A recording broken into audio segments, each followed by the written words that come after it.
أما بعد فأعوذ بالله من الشيطان الرجيم بسم الله الرحمن الرحيم ولقد جئتمونا فرادا كما خلقناكم أول مرة وتركتم ما خولناكم وراء ظهوركم وما نرى معكم شفعاءكم الذين زعمتم أنهم فيكم شركاء لقد تقطع بينكم وضل عنكم ما كنتم تزعمون صدق الله مولانا العظيم সূরা আনআমের 94 নম্বর আয়াত থেকে তেলাওয়াত করা হয়েছে। এই আয়াত সম্পর্কে গত দুই মজলিসে কিছু আলোচনা হয়েছিল। আল্লাহ রাব্বুল আলামিন এই আয়াতে দুনিয়া থেকে বিদায় নেওয়ার পর যে কবর জগৎ এবং আখিরাত আসবে সে সম্পর্কে কিছু আলোকপাত করেছেন।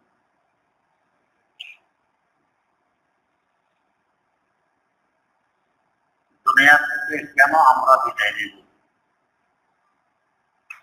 এখানে থাকলে সমস্যা কি ছিল?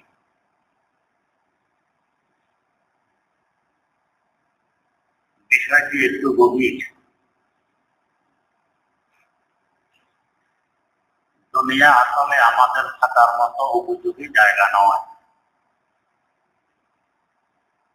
উপযোগী জায়গা যেখান থেকে আমরা দুনিয়া এসেছি ওই জায়গা। আমরা এখানে এসেছি আমাদের বাপের বাড়ি বেহেশত থেকে। বেহেশতই বাস্তবে থাকার উপযোগী জায়গা।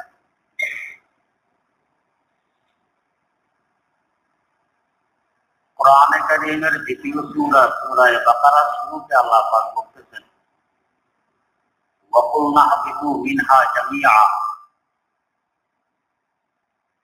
তোমরা সকলেই নেমে পড়ো বেহেশত থেকে।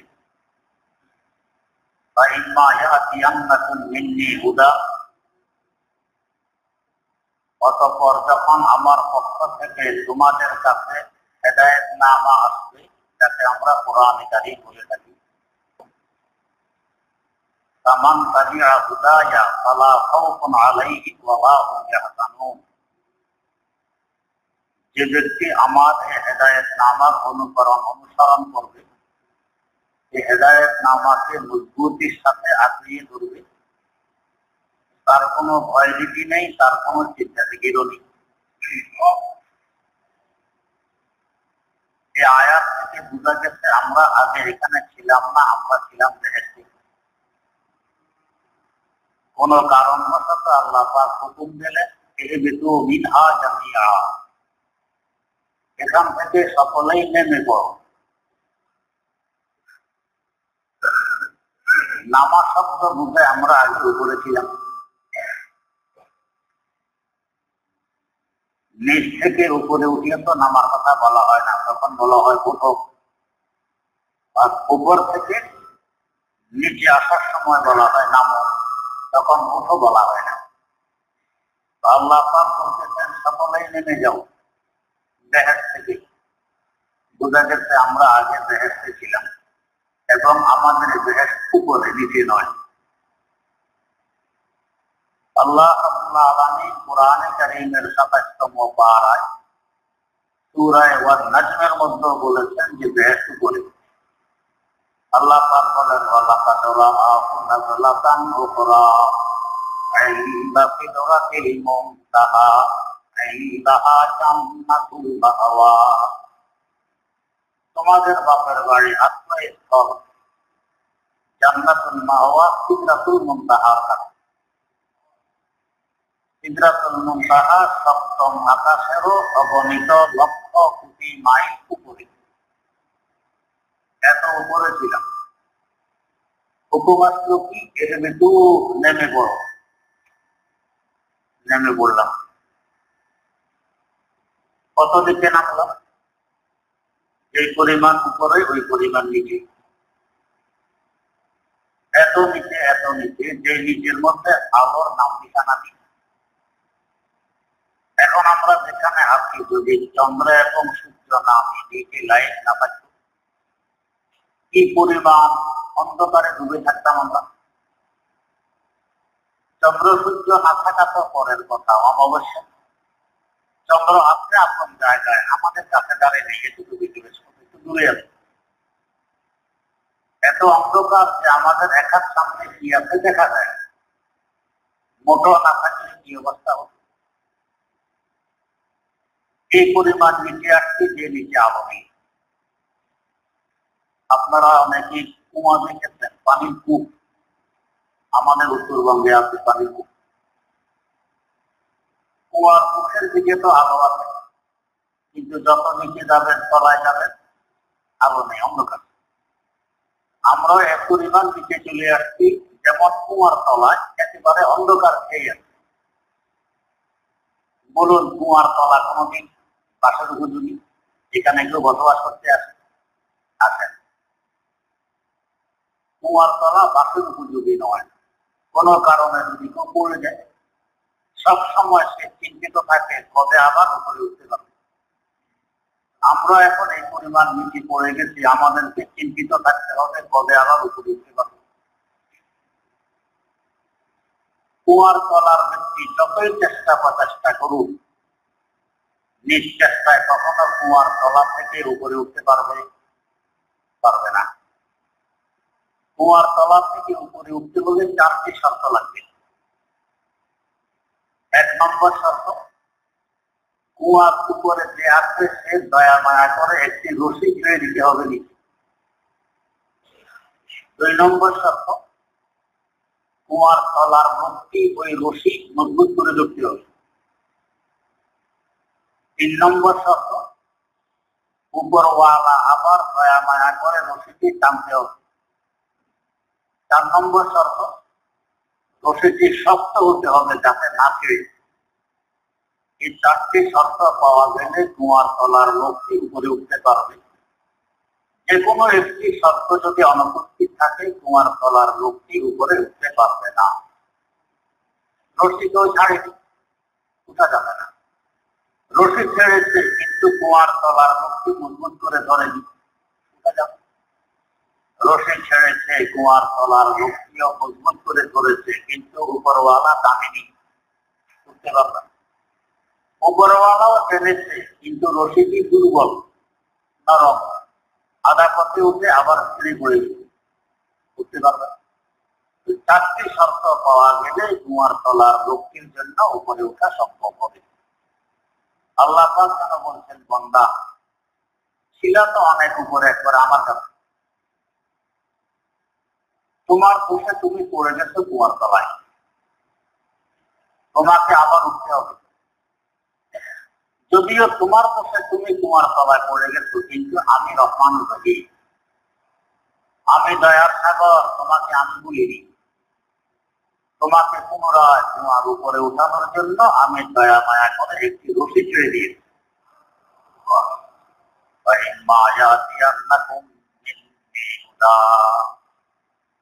রশি ছেড়ে দিয়েছি, রশির নাম কোরআন।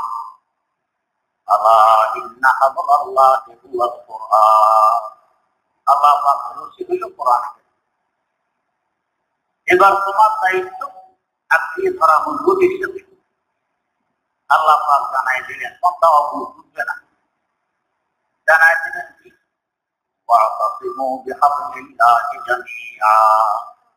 সকলেই সম্মিলিত ভাবে মজবুতের সাথে রশি আঁকড়িয়ে ধরো। রশি ছেড়ে দিয়েছি, এবার আঁকড়িয়ে ধরো। 2 শর্ত হয়ে গেছে। আল্লাহ পাক বলেন, আমি দয়া মায়া করে আবার সময় মতো টানবো।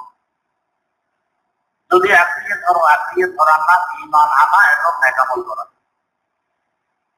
যদি তুমি আঁকড়িয়ে ধরো, তোমারই শর্তটি পাওয়া যায়, তাহলে ইন্নাল্লাযীনা আমানু ওয়া আমিলুস সালিহাতি লাহুম জান্নাতুন তাজরি মিন তাহতিহাল আনহার। আবার তোমার স্থান হবে তোমার বাপের বাড়ি জান্নাতে। আমি টানবো। আর আমার এই রশি কোরআনে কারীম, এই রশি দুর্বল নয়, মজবুততম রশি ছিঁড়ার কল্পনাও করা যায় না।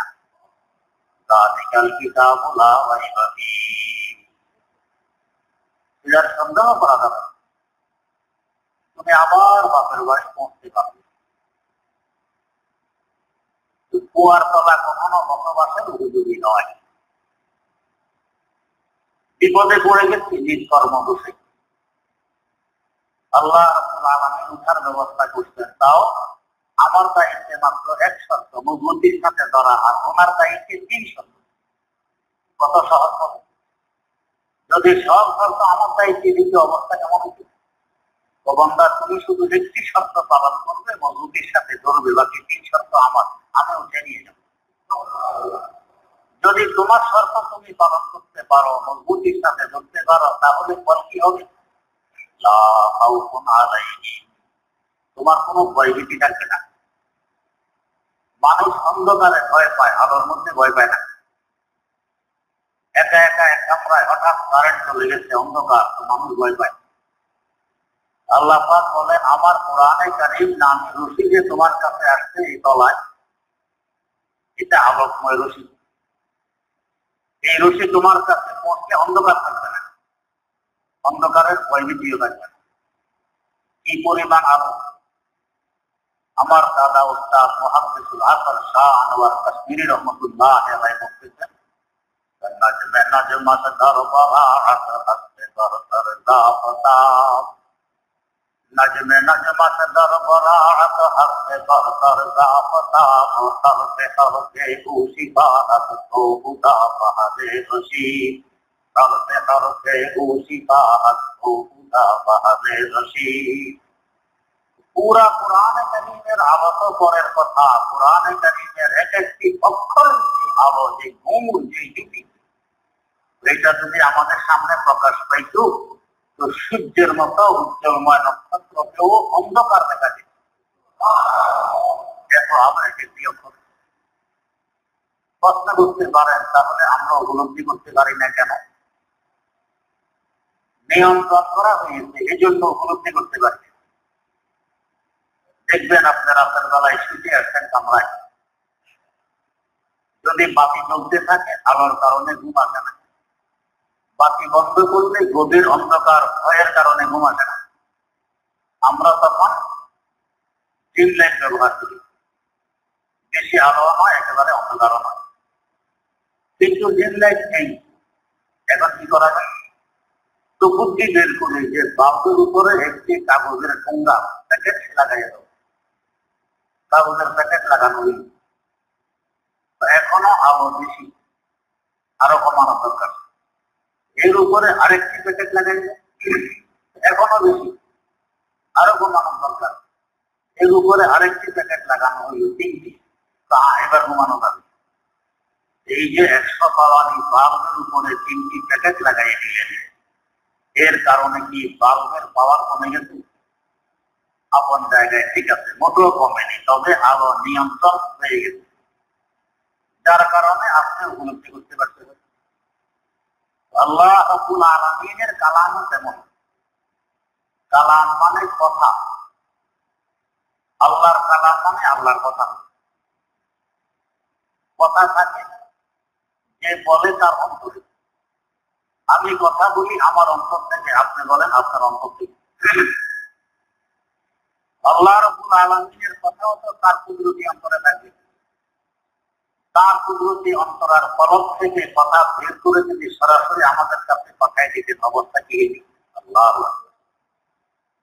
সামান্য একটু তাজাল্লি করছিল দূর পাহাড়, সাইয়েদেনা হযরত মূসা আলা নবিয়িনা ওয়া আলাইহি সালাতু ওয়াস সালামের মতো সাহেবে জাহ জালাল পয়গম্বর বেহুশ হয়ে পড়ে গেলেন, সহ্য করতে পারলেন। আল্লাহ পাক কোরআনে কারীমে বলছেন, ফালাম্মা তাজাল্লা রাব্বুহু লিল জাবাল জাআলাহু দাক্কান ওয়া ফাররা মূসা সারিকা। সামান্যতম তাজাল্লি যখন পাহাড়ে আসলো, মূসা আলাইহিস সালাম বেহুশ হয়ে পড়ে গেলেন, সহ্য করতে পারেন। তাজাল্লি এটা বাইরের, ভিতরের নয়। আর তার কালাম ভিতর থেকে বের হবে, অবস্থা কি হবে? আমরা চলে পড়ে বসা হয়ে যেতাম। আল্লাহ পাক তাই নিয়ন্ত্রণ করলেন, তার কুদরতি ফলক থেকে বের করে প্রথমে লোহে মাহফুজে রেখে দিলেন। একবার নিয়ন্ত্রণ করা হল। লোহে মাহফুজ থেকে যদি সরাসরি আমাদের কাছে চলে আসতো তাও আমরা সহ্য করতে পারতাম না। আল্লাহ পাক সেখান থেকে বাইতুল ইজ্জতে পাঠিয়ে দিলেন, আবার নিয়ন্ত্রণ করা হল। এখান থেকেও যদি সরাসরি আমাদের কাছে চলে আসে তাও আমরা বরদাস্ত করতে পারতাম। আল্লাহ পাক সেখান থেকে শাহিদু আলম সাল্লাল্লাহু আলাইহি ওয়াসাল্লামের ফলক মুবারকে পাঠিয়ে দিলেন, আবার নিয়ন্ত্রণ করা হল। তিনবার নিয়ন্ত্রণের পর এবার হুকুম আসবে, উতলু মা উহিয়া ইলাইকা মিনাল কিতাব। ও নবী, এবার আপনি ওহীর মাধ্যমে যে কিতাব আপনার কলমে আসছে এটা তেলাওয়াত করে উম্মতকে শোনাই দেন। এখন উম্মত বরদাস্ত করতে পারবে, সহ্য করতে পারবে।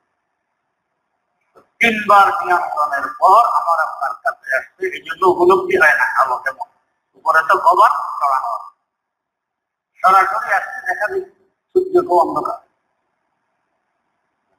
نجمت در براحت حسب کر کرتا پتا نجم نجمت در براحت حسب کر کرتا پتا حرف حرف گوشی باحت تو خدا باہے رشید। এই নূর নিয়ে আলো আসছে আমাদের কাছে কুয়ার তলা।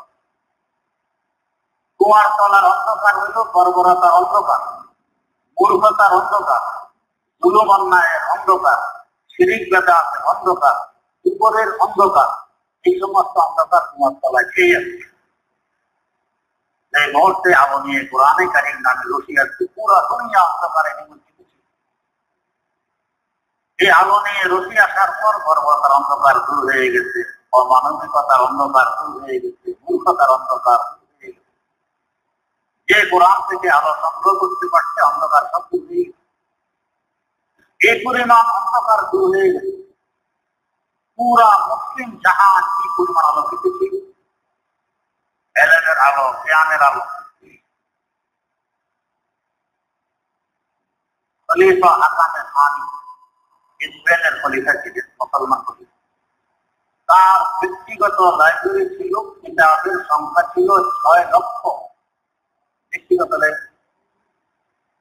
তারিখে ইসলামের মধ্যে লেখা আছে তার ব্যক্তিগত লাইব্রেরি কোন একটি কিতাব ছিল না যে কিতাবে কিছু না কিছু লেখা বাচ্চার নিজের পাওয়া লাগে। তার মানে সব কিতাবগুলো সে পড়ছে। আজ পশ্চিমা বিশ্ব ইউরোপীরা বলে যে আমরাই আলো ছড়াচ্ছি পুরা দুনিয়া, আলো পাচ্ছি কোথা থেকে। কি পরিমাণ বর্বর ছিল ইতিহাস খুলে দেখুন। আলো তো পাইছে স্পেনের মাধ্যমে। মুসলমানরা যখন স্পেন জয় করে তার একদিন দিয়াজ এখান থেকে আলো তারা সম্ভব। এইভাবে পুরা মুসলিম জাহানকে আলোকিত করে তুলছে। যে আলো সেটা পুরা দুনিয়ায় ছড়িয়ে মানুষ মানুষ হতে পারছে। এর আগে মানুষ ছিল না, অন্ধকারে ডুবে। এই কোরআনের আলো যদি দূরে রাখতে পারো তো মূর্খতার অন্ধকার থাকবে না, বর্বরতার অন্ধকার থাকবে না, জাহালতের অন্ধকার থাকবে না, শিরিক বেদাতের অন্ধকার থাকবে না, কুফর মাকরুহের অন্ধকার থাকবে না, জুলুম অত্যাচারের অন্ধকার থাকবে না। শুধু আলো আরাম, আলো আরাম। আলো আমার আপনার কাছে থাকছেন। এখন লা খাউফুন আলাইহিম, আলো আসছে, অন্ধকারের ভয় আর তোমার থাকবে না। কুয়ার তলায় পড়ে গেলে লোকটি চিন্তিত থাকে কবে উপরে উঠব। চিন্তার টেনশন এমন এক জিনিস, হাজারো রোগ এর থেকে সৃষ্টি হয়েছে। ডায়াবেটিসের মতো মারাত্মক রোগ চিন্তার টেনশন থেকে সৃষ্টি হয় বেশি। এরপরে যখন ডায়াবেটিস শুরু হবে তো যৌন শক্তি কমবে, হজমি শক্তি কমবে, দৃষ্টি শক্তি কমবে, স্মরণ শক্তি কমবে, দৈহিক শক্তি কমবে, আরো হাজারো রোগ দেখা যাবে। আর এটার মূল উৎস হলো টেনশন। আল্লাহ পাক বলেন, বান্দা তোমার স্বাস্থ্য যদি তুমি পালন করতে পারো তো কুয়ার উপরে উঠার কোনো টেনশনও তোমার থাকবে না। বলা জানো না, কুয়ার তলায় থাকবে টেনশন, না উপরে গেলে বাপের বাড়িতে থাকবে টেনশন। তখন তোমার যত চিন্তা ফিকির সব আমার হয়ে যাবে, তোমার থাকবে না। এই কুয়ার তলার থেকে উঠার নাম হইল মৃত্যুবরণ করা, মৌত হওয়া। কুয়ার তলায় ছিলাম, উঠে নিয়ে যেতেছে, এটা হলো মৌত। মৌতকে আরবিতে বলে ইন্তেকাল, স্থান পরিবর্তন। কুয়ার তলায় ছিলাম, স্থান পরিবর্তন করে উপরে নিয়ে গেছে, বাপের বাড়ি হয়ে আসছে। কুয়ার তলা থেকে যখন একটা মানুষ উপরে উঠে আরম্ভ করে কুয়ার ঘরে চলে আসবে, কত আনন্দিত, কত উৎসাহিত থাকবে সে, কত খুশি যে এতদিন কুয়ার তলায় ছিলাম, এটা বসবাসের উপযোগী নয়, এখন আমি উপরে চলছি। নাচে কান্নাকাটি করে সর্বনাশ, কুয়ার তলায় ছিলাম, তলায় উঠেছিলাম, কেন উপরে নিয়ে আসে না।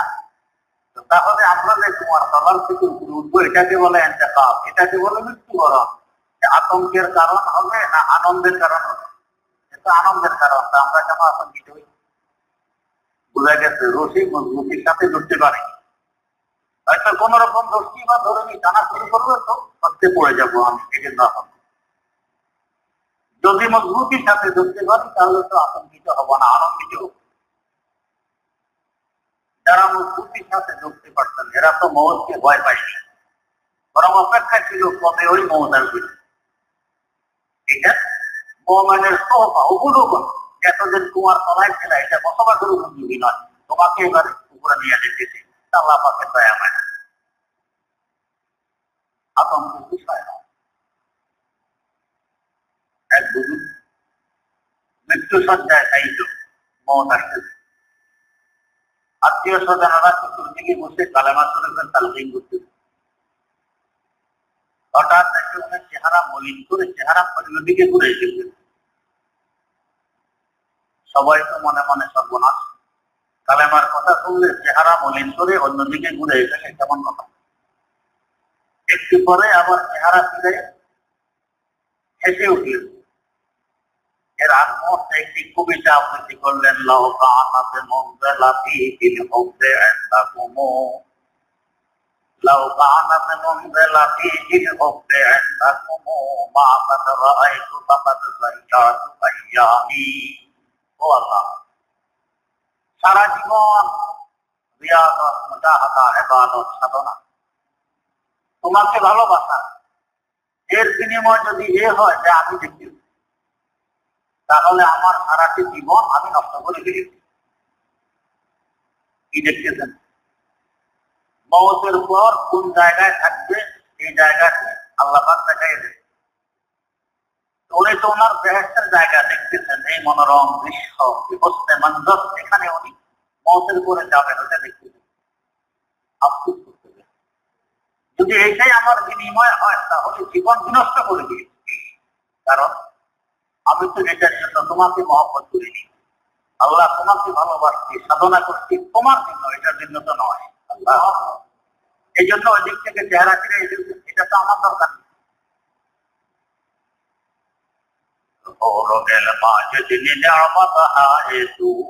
सबसे बढ़कर नेमते दीदार तू, सबसे बढ़कर नेमते दीदार तू। উদ্দেশ্য তুমি, আর তুমি আমাকে দেখাইতেছো ব্যস্ত, এটা তো আমার উদ্দেশ্য নয়, এই জন্য চেহারা বলি। এরপর এটা সরে গেছে, আল্লাহ পাক কি দেখেছে, আল্লাহ পাক জানেন, আস্তে আস্তে দুনিয়া থেকে বিদায় নিয়ে গেছে। তাহলে এই মওত এটা আতঙ্কের বিষয় নয়, আনন্দের বিষয়। কুয়ার তলা থেকে হাজার তেই বাপের বাড়ি বেহেশতে পৌঁছেছে, দেখতে পাচ্ছি, বড় খুশি কিছু। কিন্তু আমরা ভয় পাই আল্লাহ, আমাদের মত এই জন্য আসতে হয় যে কুয়ার তলা বসবাসের উপযোগী নয়, এখান থেকে আমাদেরকে উপরে উঠতে হবে। এই জন্য মত আমাদের ভালোর জন্য, খারাপের জন্য নয়। কিন্তু না বুঝার দরুন কান্নাকাটি ভয় নেই। ডক্টর ইকবাল মরহুম এই জন্য বলছিলেন, ये आलम में मिलने को जुदा होते हैं हम, उसके ये आलम में मिलने को जुदा होते हैं हम, आरज़ी ग़ुरबत को दायम जान कर होते हैं हम, आरज़ी ग़ुरबत को दायम जान कर होते हैं हम। ধরুন আপনি এখন ঢাকায় বসবাস করেন, চিটাগাং, কক্সবাজার, সাগরের পরে খুব বিলাস বহু ব্যক্তি ভবন তৈরি করছেন, সেখানে থাকবেন। বড় ছেলেকে পাঠিয়ে দিলেন, যাও, ঠিক আছে, ঠিকঠাক করে রাখো, আমরা আসতেছি 2 দিন পর।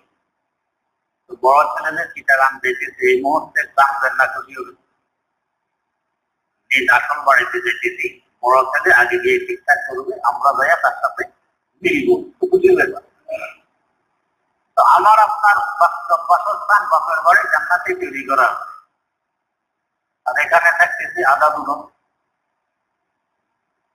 আব্বা আগে চলে গেছেন, দাদা আগে চলে গেছেন, হ্যাঁ তোমরাও আসো, ইন্না লিল্লাহি ওয়া ইন্না ইলাইহি রাজিউন। আমিও আল্লাহর জন্য চলে আসলাম আপনার কাছে, তোমরাও আল্লাহর জন্য, তোমরাও আসবে, হয়তো একটু দেরি হবে, এটুকু এখানে আসলে দেখা সাক্ষাৎ হবে। তাহলে মৌতের কারণে আমার সমস্ত পূর্বপুরুষের সাথে দেখা সাক্ষাৎ হবে, সেখানে মিলন ঘটবে, এটা তো খুশির ব্যাপার। কান্দি কেন?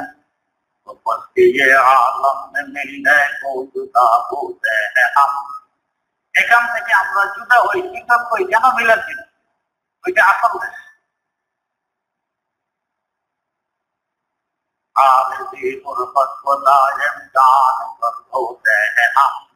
বুদ্ধির অভাবের কারণে সামান্য কিছু দিচ্ছেন করতেছে, আমি আজকে চলে যেতেছি, আমার ছেলে 2 দিন পরে আসবে, যেহেতু বিচ্ছেদের কারণে তখন নাকাটি হেও কাঁদে, আমিও কাঁদি, খুশির ব্যাপার। আমি আগে চলছি, তোমরাও আসো। হযরত নিজামউদ্দিন আউলিয়া রাহমাতুল্লাহ আলাইহি ইন্তেকাল করতেন, জানাজা হয়ে গেছে, খাট কাঁধে নিয়ে লোকেরা চলছে কবরস্থানের দিকে। ওনার আশিকে যার মুরিদ হযরত আমির খুসরু রাহিমাহুল্লাহ পিছনে হুশ হওয়ার ঠিক নেই, তীর বিদায় নিয়ে যেতেছেন, হুশ হওয়ার ঠিক নেই। তো মুখ দিয়ে কবিতা বেরিয়ে আসতেছে এমনি, না পতাহারা মিলবি সপ্তকে মেহেদি কে দে পানি রবি আয় তামাশা গাহে আলম রয়ে তু পূজা বাহারে তামাশা মিলবি, তু পূজা বাহারে তামাশা মিলবি। ও যার চেহারায় আল্লাহ রাব্বুল আলামিনের তাজাল্লির নূর পরিলক্ষিত হয়েছে, যার চেহারা দেখে আল্লাহ পাকের তাজাল্লির সাথে লক্ষ লক্ষ মানুষ তামাশা করছে, সে তার চেহারা দেখে তামাশার জন্য দেখেছে কবরস্থানের দিকে। তুমি বুঝি এত মিশ্র আমাদের লক্ষ লক্ষ মুরিদদেরকে ছেড়ে একা চলে যেতেছ তামাশা করার জন্য? তোমাকে তো দেখি বড় নিষ্ঠুর, আমাদেরকে ছেড়ে যেতে। লেখা আছে ইতিহাসের কিতাবের মধ্যে, এই শের শোনা মাত্র কাফনের ভিতর থেকে হযরত নিজামউদ্দিন আউলিয়া রাহমাতুল্লাহ আলাইহির 2 হাত এমনি বেরিয়ে, চলো তোমরাও চলো আমার সাথে, আসল খুশি তো এখানে যেখানে দেখেছি, তোমরাও কত আনন্দ, কত খুশি। কেন? রশি মজবুত করে ধরছিলেন, আমরা মজবুত করে ধরতে পারিনি, এই জন্য আতঙ্ক। মত এটা যৌক্তিক ব্যাপার, অযৌক্তিক কিছু নয়। কুয়ার তলায় পড়ে গেছে, আবার উপরে উঠতে হবে, বাপের বাড়িতে আসতে পৌঁছতে হবে, আল্লাহ পাকের সাথে সাক্ষাৎ করতে হবে, এই জন্য মত, অন্য কিছু। আল্লাহ রাব্বুল আলামিন আমাদেরকে মজবুতির সাথে এই রশি ধরে পুনরায় আবার বাপের বাড়ি পৌঁছার তৌফিক দান করুন।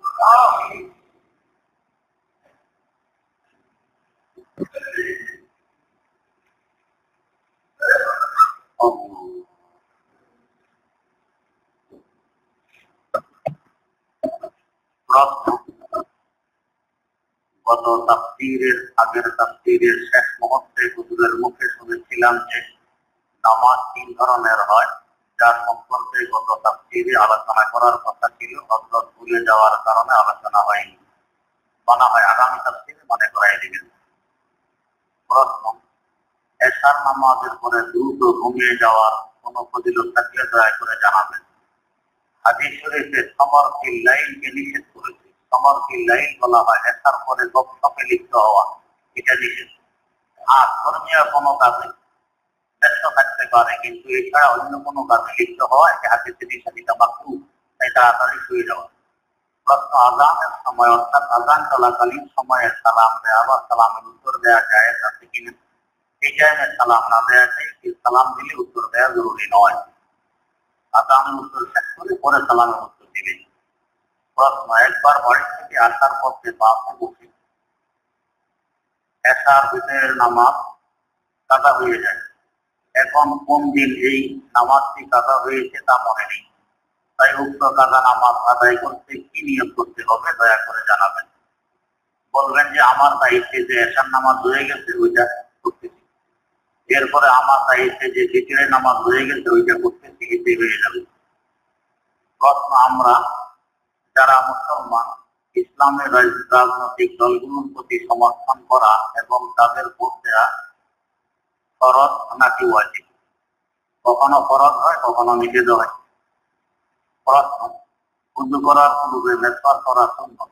যদি অসুস্থতার কারণে উযু করতে না পারি অর্থাৎ তায়াম্মুম করতে হয়, তাহলে তায়াম্মুমের পূর্বে সুন্নাত আদায়ের লক্ষ্যে মেসওয়াক করতে হবে নাকি মেসওয়াক না করলেও চলবে? এখনো মেসওয়াক করা সুন্নাত। প্রশ্ন, আমাদের দেশের অনেক হক্কানি আলেম মুফতি বুজুর্গের তাসাউফের সিলসিলা হযরত হাজী ইমদাদুল্লাহ মুহাজিরে মক্কি রাহিমাহুল্লাহ তাআলা হয়ে উপরের দিকে গেছে। বর্তমানে হক্কানি আলেমগণ কিয়াম করার পক্ষে নন, কিন্তু আবার জানলাম যে হাজী ইমদাদুল্লাহ রহমতুল্লাহ আলাইহি কিয়াম করতেন। বিষয়টি পরিষ্কার করে বুঝিয়ে দিন।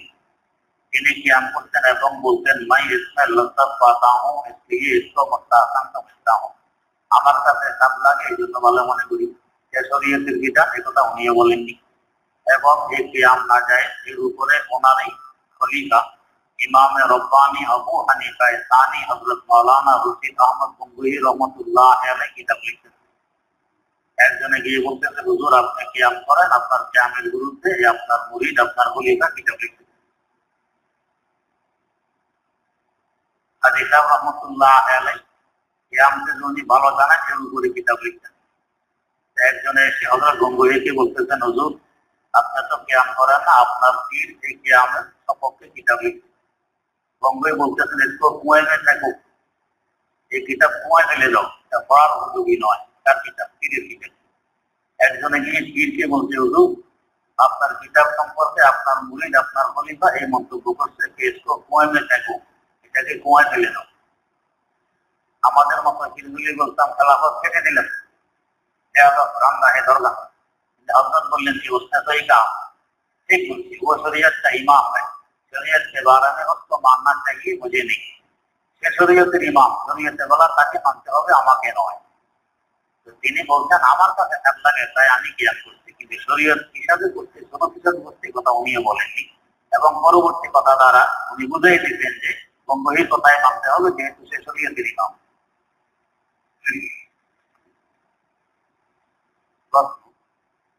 দেওবন্দের দ্বিতীয় সন্তান শামসুল হক আফগানী রহমতুল্লাহ আলাইহির লেখা কিসমতে আম্বিয়া এবং আল্লামা মুফতি শফি রহমতুল্লাহ আলাইহির লেখা খতমে নবুয়ত, এই দুইটি কিতাব বাংলা হয়েছে কিনা আমার জানা নেই। প্রশ্ন, রমজান মাসে খতমে তারাবি খুব দ্রুত কোরআন শরীফ পড়ে যাতে অনেক সময় শব্দের উচ্চারণও ঠিক মতো বোঝা যায় না, এটা উচিত কিনা? যদি সঠিক না হয় তাহলে কি পুরো তারাবি পড়াই ভালো? দ্রুত পড়া যাবে, তবে প্রত্যেকটি অক্ষর ঠিকভাবে উচ্চারণ করা লাগবে, মদ গুন্না ইত্যাদি ঠিকভাবে করতে হবে। এটা ঠিক রেখে দ্রুত করলে কোনো সমস্যা নেই। যদি কোনো হাতে যেটা ঠিক না রাখে তো তাহলে ওর পিছিয়ে নামাজ না পড়ে সূরা তারাবি পড়াই ভালো হবে। প্রশ্ন, যে ব্যক্তি কষ্ট করে রুকু সিজদা করতে পারে সে ব্যক্তি ইশারা করে নামাজ পড়ার অনুমতি আছে কিনা? যে না, অনুমতি নেই, রুকু সিজদা করেই নামাজ পড়তে হবে।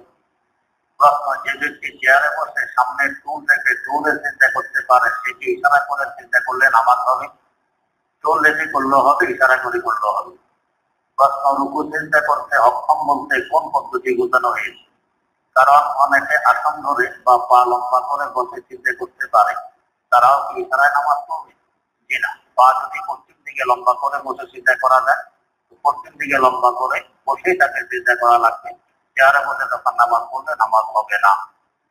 প্রশ্ন, চেয়ারে বসে ইশারায় নামাজ আদায়কারী জামাতের সাথে নামাজ পড়ার সময় চেয়ারকে নিজ কাতারে রাখবে না পিছনের কাতারে রাখবে? এখানে চেয়ারে বসার মুসল্লিরা দুই ধরনের হয়। কেউ আছে দাঁড়ানোর সময় দাঁড়ায় থাকে, রুকুর সময় রুকু দেয়, সিজদার সময় চেয়ারে বসে। তারা তো কাতার বরাবর দাঁড়াবে, তখন চেয়ার একটু পিছনে থাকবে। আর যদি শুরু থেকেই বসা থাকে তো যেভাবে চেয়ার বসাইলে তার বডি কাতার বরাবর হবে, এখানে চেয়ার রাখতে হবে, তখন চেয়ার আর পিছনে থাকবে না। প্রশ্ন, বিবাহ করার ক্ষেত্রে ধর্ম শর্ত কিনা? নাকি যে কোনো ধর্মের মানুষ যে কোনো ধর্মের মানুষের সাথে বিবাহের সম্পর্ক করতে পারে? ধর্ম সত্য, এক ধর্মের মানুষের সাথে আরেক ধর্মের বিবাহ হয় না। এক ধরনের মানুষের সাথে আরেক ধরনের বিবাহ হলে এই বিবাহ হয় না, সারা জীবন জিনা হবে, এদের থেকে বাচ্চা কাচ্চা হলে হারাম দাদা হবে। বর্তমানে এই ধরনের নাকি আইন দিয়ে গেছে।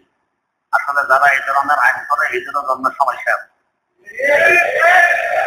নিজের চুল থাকার জন্য এই দোষে অন্যদেরকে দোষী বানাতে চায়, এই জন্য এই ধরনের আইন করে। যেমন আমেরিকা প্রথম আইন দিয়েছিল, ছেলের পরিচয়ের সাথে বাপের নাম না লিখে মায়ের নাম লিখে। তার কারণ তৎকালীন আমেরিকার প্রেসিডেন্টের বাপের গদি ছিল না, সেই হারাম দাদা দিল, তো আইন করতে বাপের নাম দেওয়া লাগবে না, মায়ের নাম দিবে। আমাদের দেশে এই ধরনের এখন আইন শুরু হয়ে গেছে, মায়ের নাম দিবে। কারণ এরাও চায় এই ধরনের আমরা অবৈধভাবে ওই আল্লাহ পাক হেফাজত করব। যারা বিবাহের ক্ষেত্রে ধর্মকে অপ্রয়োজনীয় মনে করে তাদের ঈমান থাকবে কিনা? জিনা থাকবে না, তারা বেঈমান হয়ে যাবে। বরকত লাভের উদ্দেশ্যে আমার শায়েখের নিকট মুরিদ হওয়া যাবে কি? এবং ওনার দুইজন যদি বেঁচে থাকেন তাহলে কি হওয়া যাবে? নিজের পীরের অনুমতি সাপেক্ষে। প্রশ্ন, আমি একজন মাদ্রাসার ছাত্র। আমার চোখের রোগের কারণে পড়ালেখা করতে মাঝে মাঝে অনেক কষ্ট হয়। আল্লাহ তাআলা যেন সবাইকে মাফ করে দেন। আল্লাহ রাব্বুল আলামিন আপনাকে আমাদেরকে সবাইকে পূর্ণ সুস্থ করে দেন। প্রশ্ন, আল্লাহ তাআলা আপনাকে আরো উত্তম এলেম দান করুন এবং আপনাকে আমাদের সকলের আকাবির হিসাবে কবুল করুন। আল্লাহ আপনার সন্তানদেরকেও বড় আলেম হিসাবে আল্লাহ তাআলা কবুল করুন, আমিন। প্রশ্ন, আমাকে আল্লাহ তাআলা আমাকে সহ আল্লাহ তাআলা সকল তালেবে ইলম ভাইদেরকে তার এলেম থেকে এলমে নাফে দান করুন, আমিন। প্রশ্ন, আমার মনের ভিতর অনেক আশা, আল্লাহ তাআলা আমার মনের নেক আশা সমূহ পুরা করে দেন। হুজুর, আমি যেন এলেমের মেহনত করতে পারি এবং আল্লাহ তাআলা মেহনতকে কবুল করুন, আমিন। প্রশ্ন, অনেকে এই কথা বলে যে জীবিত লোকদের প্রশংসা করা যাবে না, অথচ হাদিসের মধ্যে অনেক জায়গায় হুজুর সাল্লাল্লাহু আলাইহি ওয়াসাল্লাম সাহাবাদের প্রশংসা করেছেন।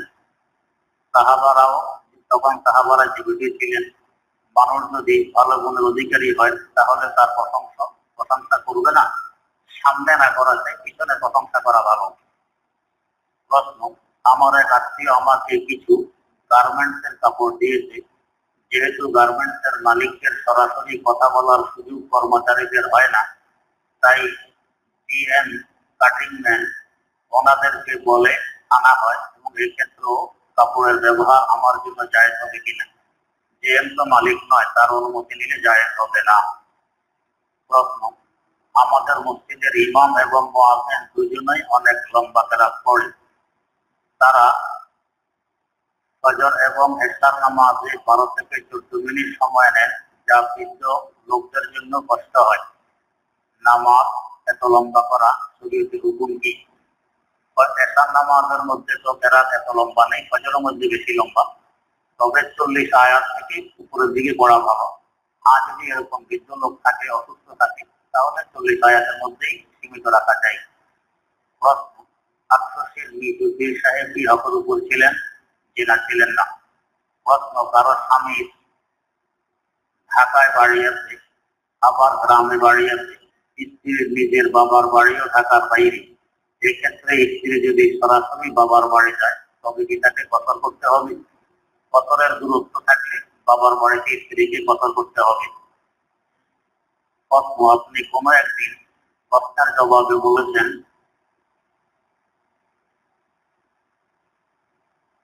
কি লিখতে ভাই?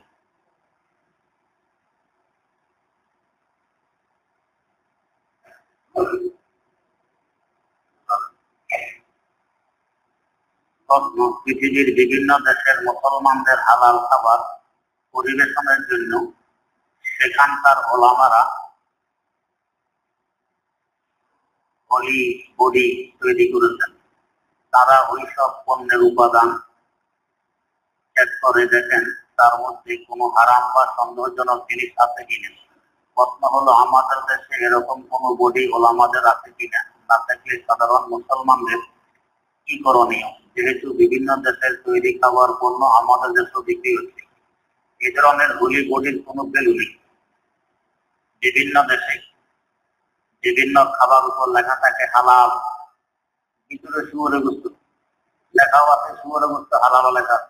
আবার মাঝে মধ্যে ভিতরে হয়েছে মাছ, লেখা থাকে জুবেহা আলা তরিকাতুল ইসলাম, ইসলামের নিয়ম নীতি অনুযায়ী জবাই করা হয়েছে। মাছ কি জবাই করা দরকার?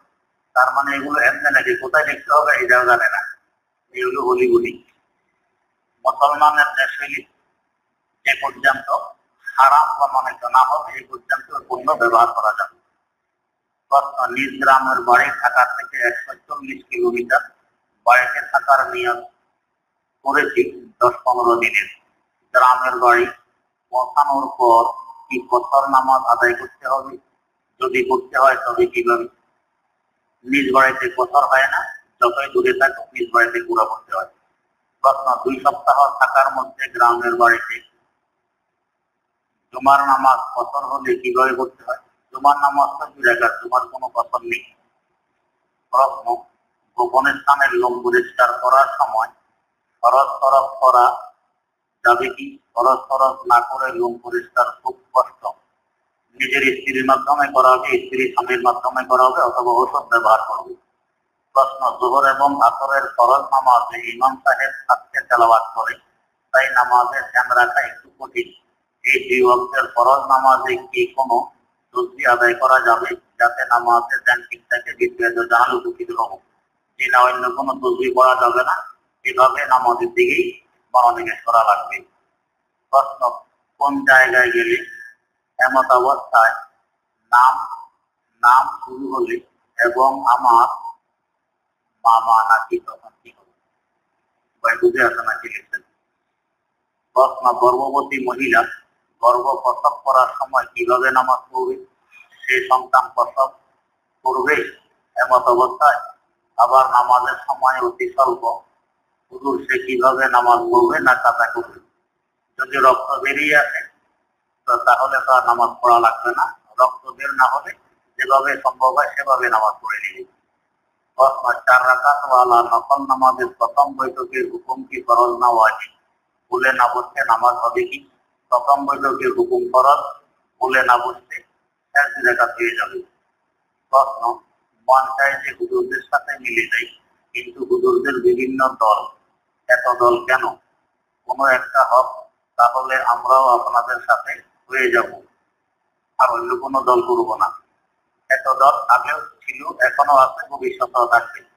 আপনি প্রত্যেক দলের সাথে নিজ খরচে 1 মাস করে থাকবেন, আপনার অন্তর সাক্ষী দিবে কে হবে, তখন ওইটা করবেন। আমার কথা না, থানভী হিসাব লিখছেন এই কথা।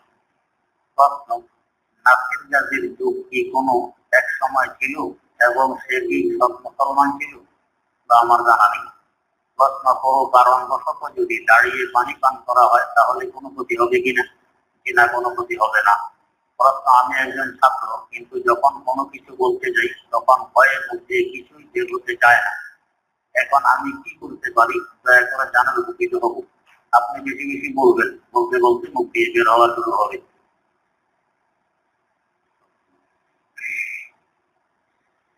প্রশ্ন, এমন কোন পীর আছে যিনি আমল দিবেন এবং বলবেন সবক 40 দিন আদায় করো, নবীজির দিদার পাবে? যদি কেউ এরকম গ্রান্টি দেয় তাহলে সে ভণ্ড। প্রশ্ন, বিয়ের মধ্যে কনে পক্ষের খাবার খেতে যাওয়া, যেটাকে কোথাও কোথাও চলন বলে, এবং এই খাবার নিয়ে উভয় পক্ষের মাঝে কথা কাটাকাটি ও মনোমালিন্যতা সৃষ্টি করা হয়, ঠিক কিনা? এভাবে জোরপূর্বক খাওয়া যায় নেই, জোরপূর্বক খাওয়া হারাম। আর যদি খুশি মানা দেওয়া হয় তাহলে সমস্যা নেই। প্রশ্ন, আমার উস্তাদের জন্য দোয়া চাই, আল্লাহ তাআলা যেন তার মনের আশা পূরণ করে দিন, আমিন। প্রশ্ন, আমরা অনেক দূর থেকে মাগরিবের নামাজ আদায় করে আসতে হয়, যেহেতু আমরা মসজিদের খেদমতের সাথে সংশ্লিষ্ট, এসে দেখি আপনার তফসিরে অনেক অংশ হয়ে গেছে। যদি মেহেরবানি করে নির্ধারিত সময় থেকে আরো 5-7 মিনিট পরে শুরু করতেন তাহলে আমাদের জন্য খুবই ভালো হতো। আসলে ভালো হতো ঠিক, কিন্তু মাঝদিন থেকে এসা পর্যন্ত সময় খুব কম। এই সাথে সাথে শুরু করার পরেও মাঝে মধ্যে আজানের অর্থ দেরি হয়ে যায় প্রশ্নের উত্তর দিতে দিতে। প্রশ্ন, মহিলাদের হক্কানি পীরের কাছে মুরিদ হওয়ার জন্য স্বামীর অনুমতির প্রয়োজন আছে কি? স্বামীর অনুমতি ছাড়া মুরিদ হওয়া যাবে কি? মেহরবানি করে জানাবেন। হক্কানি পীরের কাছে স্বামীর অনুমতি ছাড়াও মুরিদ হওয়া যায়। প্রশ্ন, মহিলাদের মাহারাম পুরুষ ব্যতীত কোথাও একা একই যাওয়া, যেমন স্কুল থেকে বাসায় আনা নেওয়া করা বা প্রয়োজনে আত্মীয় স্বজনের বাড়িতে যার দূরত্ব 8-10 মাইল হবে, সফর করা শরীয়ত সম্মত কিনা? নিরাপত্তা থাকলে সফর করা যাবে, গুনাহ হবে না। নিরাপত্তা না থাকলে করা যাবে না। প্রশ্ন, কোনো মহিলা মাহরাম ছাড়া হজের সফর করতে পারবে কি? যদি অনেক মহিলার একত্রিত হয়ে দল বেঁধে হজে যায়, তাহলে তাদের ব্যাপারে শরীয়তের হুকুম কি?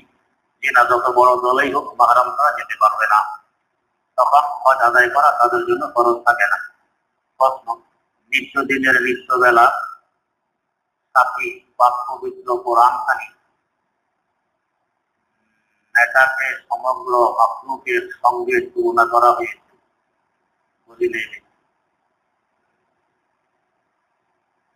প্রশ্ন, দিনী কথা বলা ও শোনার দ্বারা প্রতি কথার বিনিময়ে 1 বছর নফল ইবাদতের সওয়াব হয়, কথাটি কতটুকু সহি?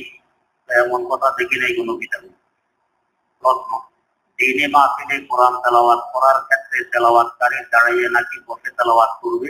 আমাদের দেশে অধিকাংশ মাহফিলে দাঁড়িয়ে তেলাওয়াত করা হয়, কিন্তু অন্যান্য বক্তা ও মেহমানগণ চেয়ারে বসে থাকেন। নিয়ম বা আদব কোনটি? উনিও চেয়ারে বসে করলে ভালো, দাঁড়ায় করলে কোনো সমস্যা নেই। প্রশ্ন, আপনাদের মসজিদের উত্তর দক্ষিণ ও পূর্ব পাশের বারান্দা সমূহ রয়েছে, তা কি মসজিদের হুকুমে? যদি না হয় তাহলে কি প্রথমে আমরা মসজিদের ভিতর অংশ পূর্ণ করব এবং এর সাথে 2 পাশে দাঁড়াবো, নাকি প্রথমেই পাশে দাঁড়াবো? আমাদের সমস্ত বারান্দা মসজিদের হুকুমে। প্রশ্ন, আমাদের মসজিদের পূর্ব দিকের বারান্দায় যে দাগ দেওয়া হয়েছে তা কি ঠিক কেবলামুখী? যদি না হয় তাহলে রং বা অন্য কোনো উপায়ে সঠিক দাগের ব্যবস্থা করলে মনে হয় ভালো। সমস্ত দাগগুলি কেবলামুখী। জুমার দিন প্রায় উক্ত বারান্দার সকলেই উক্ত দাগ অনুযায়ী দাঁড়ায়। দাগ অনুযায়ী দাঁড়ালে নামাজ হবে, দাগ কেবলামুখী দাঁড়াবে। প্রশ্ন, মুনতাখাব হাদিস বর্ণিত আছে আল্লাহ তাআলা প্রত্যেক বান্দার 5টি বিষয়, কিতাব দেখলে আপনার মাসালা জবাব হয়ে যাবে। প্রশ্ন, আমি শুনেছি ডাক্তার জাকির নায়ক এর বিরুদ্ধে কোনো কথা বললে সে গুমরাহ হয়ে যাবে, এবং অলিপুরি সাহেব ডাক্তার জাকির নায়কের বিরুদ্ধে একটি বই লিখেছেন। এই জন্য আমাদের কয়েকজন বন্ধু বলেছেন যে ডাক্তার জাকির নায়ককে বিশ্বের সকল মানুষ মানে। অতএব তারা বলেছেন যে অলিপুরি সাহেব এটা ভুল করেছেন এবং অলিপুরি সাহেবকে বকা দিয়েছে। এখন আমার প্রশ্ন হলো, আমার বন্ধুরা যা বলেছে সঠিক কিনা? মোটেও সঠিক নয়। বিশ্বের মানুষ অলিপুরি সাহেবকে মানে না, বিশ্বের মানুষ মানে একথা ভুল। বাংলাদেশ, ভারত, পাকিস্তান, আমেরিকা, ইউরোপ সমস্ত দেশের বড় বড় প্রতিষ্ঠান, বড় বড় একটা বিভাগ থেকে বড় বড় আলেম ওলামারা তার বিরুদ্ধে লিখেছেন, অনেক বই পুস্তক এসে গেছে। বিভিন্ন পত্র পত্রিকায় দেখবেন, বিশেষ করে আদর্শ নারী পত্রিকাটি দেখবেন তো বুঝে আসবে সে কি পরিমাণের খবর উপরে আছে। প্রশ্ন, প্রত্যেক মানের জান্নাতীরাই কি আল্লাহর দিদার লাভ করবেন? যে সবাই লাভ করবেন। প্রশ্ন, শুনেছি যে আল্লাহ রাব্বুল আলামিন তার বান্দাদের সিদ্ধ করার জন্য খাদেম হিসাবে থাকার সুযোগ দিবেন, কথাটা কি সত্য? যে না, সত্য নয়। প্রশ্ন, কোন আলেমের দ্বারা জান্নাতে হুজুর আকরাম সাল্লাল্লাহু আলাইহি ওয়াসাল্লামের জুতা মোবারক ওঠানোর সুযোগ পাওয়া যাবে কি? চাইলে যাবে। প্রশ্ন, কোন বড় আকারের হাউজের পানি দেখতে পরিষ্কার, কিন্তু তাতে বাচ্চারা বা বড়রা প্রস্রাব করে ময়লা ফেলে, তাহলে ওই হাউজের পানি দ্বারা কি ওযু গোসল হবে? হাউস যদি 100 বড় হাতের হয় এবং গভীরতা এই পরিমাণের যে হাউস থেকে কোপ দিয়ে পানি নিলে নিচ থেকে ময়লা ওঠে না, তো তাহলে ওই হাউসের পানি কম থাকবে। প্রশ্ন, বাসের কন্ট্রাক্টর অনেক সময় ন্যায্য ভাড়া দিয়ে অতিরিক্ত ভাড়া দাবি করে, তার না দিলে বলে আপনাকে ফ্রি নিয়ে যাব। এখন যদি তার অন্যায় মেনে নেই, তবে তো আমি অন্যায় করলাম, আর না দিলে তো আমার জন্য আরো অনেক হুজুর সম্পর্কে তার খারাপ ধারণা হবে। এই ক্ষেত্রে করণীয় কি? ঝগড়া না করা যায়, সে যদি বেশি নিয়ে যায়, বেশি নিলে ড্রাইভার তার উপরে বসাবে। প্রশ্ন, আমি একজন সরকারি কর্মচারীদের মূল বেতনের শতকরা 10% টাকা সরকার বাধ্যতামূলকভাবে জিডি ফান্ড বা কল্যাণ ফান্ড, এটা প্রভিডেন্ট ফান্ডের কথা বলছেন, এইভাবে কেটে নিয়ে সুদ হয় না, পরে যে বাড়তি দিকে ওইটা সুদ হবে না। বর্তমান আমাদের প্রথম বৈঠক অথবা শেষ বৈঠক যদি তাসাহুদ বা দুরূদ একাধিকবার পাঠ করা হয় তাহলে নামাজের কি ক্ষতি হবে? প্রথম বৈঠকে তাসাহুদ পাঠ করলে নামাজের ক্ষতি হবে, সজদা দিতে হবে, না হয় নামাজ পুনরায় করতে হবে। শেষ বৈঠকে একাধিকবার করলে নামাজের ক্ষতি হবে না। কোনো ব্যক্তি যদি সুন্নত নামাজরত অবস্থায় থাকে, এমত অবস্থায় অন্য মুসল্লিরা যদি তার নামাজের সামনে দিয়ে গিয়ে আগের কাতারে দাঁড়া পারবে কিনা? জি পারবে। প্রশ্ন, আমাদের মসজিদে ফরজ বা তাবলীগের আমল, দাওয়াত, তালিম, ইস্তেগফার হয়। এখন প্রশ্ন হলো, ওই সময় কোরআন তেলাওয়াত, জিকির বা অন্য আমল করা বেশি গুরুত্বপূর্ণ নাকি ওই আমলে জোড়া জরুরি? অন্য আমলের তুলনায় ওই আমলে জোড়া অনেক বেশি গুরুত্বপূর্ণ। প্রশ্ন, দিন শেষের একটি বাড়িতে একই সাথে হিন্দু মুসলমান বসবাস করা জায়েজ হবে কি? জায়েজ তো আছে, তবে অনুসংখ্যান। প্রশ্ন, কোন রেকর্ডভুক্ত জমি নয়, সরকারি খাস জমি একজন 100 বছরের উপরে ভোগ করে সে ওই জমি কবরস্থানের নামে বরাদ্দ করতে পারবে কিনা? নিজের নামে বরাদ্দ এনে কবরস্থান নামে বরাদ্দ করতে পারবে না, আগে নিজের নামে আনতে হবে, তারপর কবরস্থানের জন্য করতে পারবে। প্রশ্ন, স্ত্রীকে তালাক দেওয়ার পর শাশুড়ির সাথে দেখা করতে পারবে কিনা? জি পারবে। প্রশ্ন, আমাকে দোয়া করবেন আল্লাহ তাআলা যেন আমাকে আপনার মতো এলেম দান করেন, আমিন। প্রশ্ন, তাফসীর কাশফের লেখক আল্লামা তমকশরীর নামে রহমতুল্লাহ আলাইহি বলা যাবে কিনা? জি যাবে। তাকে যে মুতাজিলি বলা হয়েছে যদি আংশিক কারণ। প্রশ্ন, আমি শুনেছি আপনার মুসল্লিদের কাছ থেকে যে ছেলে সন্তান বড় হলে মায়ের সাথে দেখা করাও ঠিক না, আবার কেউ বলেছে জায়েজ না, ঘটনাটা আপনাকে বুঝিয়ে দিবেন দয়া করে। এমন কোনো কথা আমি বলিনি। ছেলে বড় হলে মায়ের সাথে দেখা করতে কেন পারবে না? প্রশ্ন,